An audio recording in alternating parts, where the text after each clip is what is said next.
Ya, jadi pertama saya ingin katakanlah ingin menyelaraskan dari apa yang tadi disampaikan Dr. Clayport. Jadi beliau pasti lebih paham daripada saya, jam terbangnya juga mungkin lebih tinggi.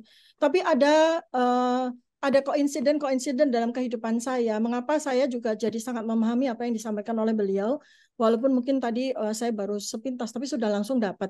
Saya contoh seperti siapa sebetulnya sekarang ini mendrive dunia gitu ya, menguasai 2/3 uang dunia dan menguasai 2/3 dari power dunia. Yaitu yang tadi seperti yang disampaikan oleh Pak Clayport ya, bahwa mereka ini mengapa sudah melalui saya kurang 1 abad Pak Clayport, saya dapatnya mereka mulai dari abad keempat. Ternyata Pak Clayport dapatnya abad ketiga, jadi sama ya. Jadi mereka itu sudah mulai dari abad segitu gitu. Dari abad pasca Nabi Isa alaihissalam, Yesus Kristus, kekosongan belum ada Nabi Muhammad SAW, mereka membangun kekuatannya itu mulai dari abad itu sampai dengan hari ini. Jadi bayangkan betapa kuatnya mereka. Dan setelah 100 tahun yang lalu, 1901, ketika ada satu dinasti kekuasaan yang mulai membesar pada saat itu, Anda tahu semua namanya Rockefeller, keluarga Rockefeller ya, yang menguasai uang mulai situ dari minyak dan seterusnya. Kemudian mereka masuk ke dalam bidang kesehatan sebagai target utama mereka. Itu ya, itu jalinan ceritanya. Dan sebetulnya kalau Anda mengkaji dari kitab suci agama saja, 3 agama saja. Saya tidak menguasai kitab suci agama Buddha dan Hindu ya, karena belum sampai di situ. Saya mendalami Taurat, Injil dan Al-Quran gitu ya, sebagai perintah dari Allah yang menyatakan bahwa kalau kamu ingin mengerti Al-Quran, kamu harus membaca Injil dan Taurat. Itu saya lakukan. Dan dari situlah kemudian wawasan saya semakin terbuka, dan alhamdulillah, puji syukur juga saya mendapatkan bantuan juga untuk bagaimana cara membaca huruf-huruf Ibrani kuno, Yunani kuno, dan sebagainya. Dan pada waktu itu saya sempat 3 tahun belajar di salah satu sekolah tinggi filsafat, yang tetapi kemudian karena ada buzzer yang memotong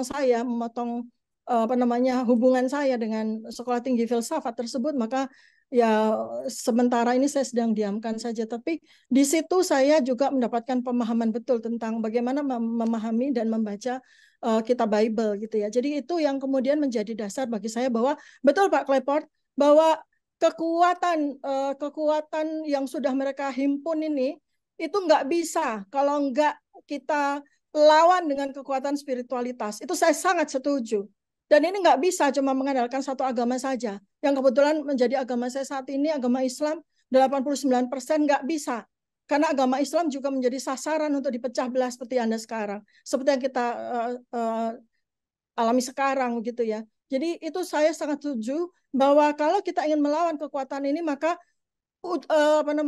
kekuatan kita, modal kita itu adalah pada spiritualitas. Itu saya sangat setuju. Dan spiritualitas itu beyond religion ya, di atas agama gitu.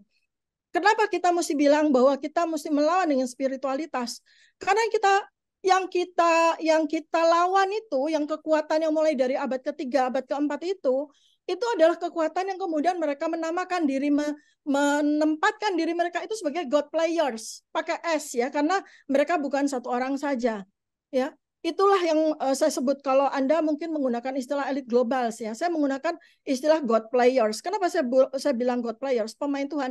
Karena memang mereka itu dengan kekuasaan mereka, dengan uang mereka, itu mereka menyatakan diri mereka sebagai Tuhan. Bahkan dengan kekuasaan mereka dan kekuatan mereka yang semakin membesar sekarang, dengan mereka menguasai UN, dengan mereka menguasai 90 negara di dunia ini, ya, apa yang mereka rencanakan, Bapak Ibu semuanya? Mereka tidak sekedar merencanakan untuk memerankan diri sebagai Tuhan yang mengatur semuanya yang ada di bumi ini, di muka bumi ini. Mereka berencanakan untuk mengkudeta Tuhan. Coba, mereka merencanakan untuk mengkudeta Tuhan. Dan itu pada kitab suci ada tulisannya. Mereka merencanakan untuk mengkudeta Tuhan. Kenapa begitu?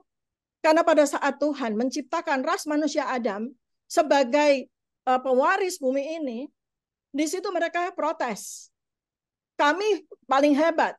Kami sudah engkau ciptakan lebih dulu. Kenapa malah dia, ras Adam, yang kau jadikan sebagai pemimpin? Di situlah kemudian Tuhan itu menghukum mereka. kamu tempatnya di neraka. Apa yang mereka minta? Tolong tangguhkan. Karena saya mau mengajak sebanyak mungkin manusia yang pernah hidup di bumi ini untuk bersama saya ke neraka. Disitulah kemudian mereka merencanakan perencanaan mereka bahwa kita tidak mau dibawa masuk ke neraka. Kita akan membuat bumi ini menjadi tempat yang abadi, menjadi surga yang abadi. Itu yang menjadi tujuan mereka. Saat ini, di abad ke-21 ini, teman-teman, Bapak Ibu semuanya, apa yang sekarang ini membuat mereka nanti akan betul-betul bisa menguasai bumi ini dan menjadikan manusia itu sebagai budak-budak mereka. Satu, mereka akan menghancurkan semua agama. Hancurkan semua agama. Dengan cara diadu domba, dengan cara kitab suci tidak menjadi sesuatu yang kemudian diminati lagi untuk dibaca dan dipelajari. Kemudian mereka akan menghancurkan jenis kelamin. Mereka akan meniadakan perempuan, mereka akan meniadakan laki-laki. Kemudian mereka juga akan menghancurkan keturunan. Anak-anak sebisa mungkin tidak hadir lagi di bumi ini. Mereka yang akan melakukan pemilihan yang tadi Pak Klepot sudah sebutkan sebagai